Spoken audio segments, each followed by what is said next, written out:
दीपिका जी, सबसे पहले मैं जी न्यूज के ऊपर अपनी ओर से, अपनी पार्टी की ओर से, 140 करोड़ देशवासियों की ओर से उन शहीद सैनिकों को नमन करता हूं जो इस लड़ाई में देश के लिए शहीद हुए, और उन परिवारों को भी, उन लोगों को भी मैं अपनी ओर से विनम्र श्रद्धांजलि प्रकट करता हूं जो इस कैजुअलिटी में शिकार हो गए।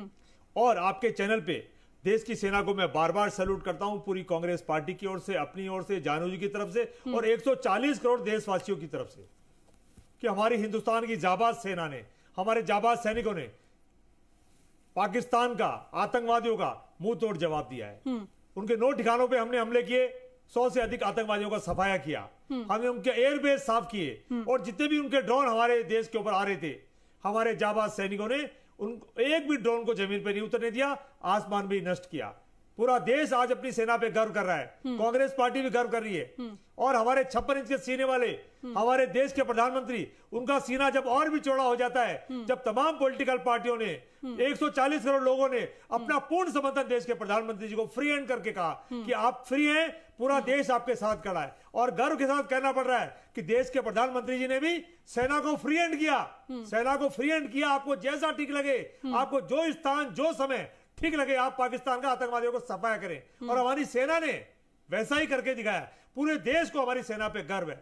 कल लेकिन शाम होते होते अचानक देशवासियों में एक मायूसी छाई जब अमेरिका ने इस बात की सीज फायर की घोषणा करी। दीपिका जी, हमारे और पाकिस्तान के बीच में कोई लड़ाई चल रही है, बाहर के कोई देश समझौता कराते हैं, अच्छी बात है, लेकिन अचानक 15-20 मिनट के अंदर अंदर विदेश सचिव भी आते हैं, रक्षा सचिव भी आते हैं, और सीज फायर की घोषणा हो जाती है। और उसके बावजूद भी, सीज फायर की घोषणा होने के बाद, क्योंकि हम तो अनुशासित सिपाही हैं, हम दुनिया के अनुशासित देशों में से आते हैं, हम प्रेम की गंगा बहाते हैं, भारत देश पूरी दुनिया में प्रेम की गंगा बहाता है। हमने, अमेरिका ने जो हमको कहा, चाहते क्या थे, जो सुझाव दिया, उसकी हमने पालना करी, लेकिन पाकिस्तान उससे बाज नहीं आया, और सीज फायर के आदेश के बाद, सीज फायर की घोषणा के बाद उन्होंने लगातार भी फायरिंग की।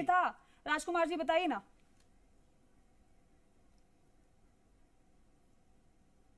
दीपिका जी, हम लड़ाई नहीं चाहते हैं, मुद्दे पे तो आइए राजकुमार जी। नहीं चाहता है, हमारा देश शांति चाहता है, बात कह ली, लेकिन पाकिस्तान और आतंकवादी, लेकिन इतने समय तक मैं ये नहीं समझ में, मुझे ये नहीं समझ में आ पाया कि आप कहना क्या चाहते हैं। रात को भी कर रहे थे, वो ऐसे मानने वाले नहीं है दीपिका जी। मैं वही तो जानना चाह रही हूँ आपसे राजकुमार जी, इतना समय मैंने आपको दे दिया, लेकिन अभी भी मैं ये नहीं समझ पाई कि आप कहना क्या चाहते हैं, कांग्रेस क्या चाहती है। सीज फायर नहीं होना चाहिए था, ये चाहते हैं? दीपिका जी, सीज फायर होना चाहिए था। फिर सीज फायर हमारे हिंदुस्तान के तमाम जो भी बड़े लीडर्स हैं या जो जिम्मेदार लोग हैं, उनको कॉन्फिडेंस में लेके करना चाहिए था, और सीज फायर की घोषणा हमारी सरकार करती। हमारी सरकार की घोषणा के लगभग आधा घंटे पहले अमेरिका की तरफ से, ट्रंप साहब की तरफ से घोषणा आती है। ये दुर्भाग्यपूर्ण मानता हूं मैं, ये चिंताजनक मानता हूं, लेकिन कोई बात नहीं, उसके बाद भी ना तो पाकिस्तान आप ये कह रहे हैं बैठक तो ट्रंप साहब का जिम्मेदारी बनती थी, तो पाकिस्तान को रात को डांट लगाते। प्लान बताया गया था, उसमें राहुल गांधी भी जब शामिल हुए थे तो बताया गया था कि क्या सरकार की प्लानिंग है। आपका ये कहना है कि अगर सीज फायर पर भी सहमति बन रही थी तो तब भी सबको बताना चाहिए था, ऐसा? मैं कह रहा हूं दीपिका जी, ये देश हम सब का है, और मैं फिर कह रहा हूं कि हमारे देश के 140 करोड़ लोगों ने देश के प्रधानमंत्री जी में भरोसा किया कि आतंकवाद के सफाई के लिए, पाकिस्तान की लड़ाई के लिए उनको फ्री हैंड छोड़ा। तो अच्छी बात है, ये अच्छा संदेश गया पूरी दुनिया के अंदर।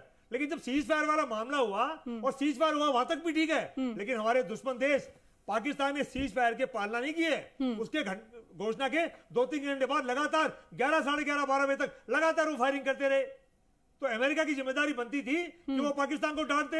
इसलिए हमारे देश के जो युवा नेता है, प्रतिपक्ष के नेता राहुल गांधी राजकुमार जी, अब भी मैं आपकी बात को नहीं समझ पाई कि आप कहना क्या चाह रहे हैं। भाई, पाकिस्तान पहले से ही कह रहा था कि अमेरिका की मध्यस्थता के लिए पाकिस्तान कह रहा था, और पाकिस्तान को तो पहले ही अमेरिका ने फटकार लगा दी थी कि पीछे हट जाओ। चलिए, वो बात अलग है।